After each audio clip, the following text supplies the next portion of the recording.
బెంగాలు స్వాతంత్రానికి 1 సంవత్సరం ముందు ఎంత భయంకరమైన ఇది జరిగిందో తెలుసా?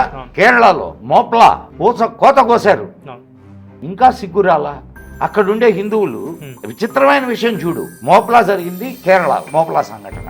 బెంగాల్లో జరిగింది 1946 ఇన్సిడెంట్ బెంగాల్లో. అక్కడ హిందువులందరూ వాళ్ళని చంపే వాళ్ళకు ఓట్లు వేస్తున్నారు. ఇది ఎంత సిగ్గుచేటైన విషయం ఆలోచించు. అంటే మనం ఓటేసి మనల్ని మనం చంపించుకుంటున్నాం. ఏ రోజైతే హిందువులందరూ ఏకతాటి మీదకు వచ్చి ఆలోచించి ఓటు చేస్తారో ఆ రోజు వీటన్నిటికీ పులుస్తాం. ఎంత దారుణమైనటువంటి పరిస్థితి, ఎంత దారుణంగా చంపారు.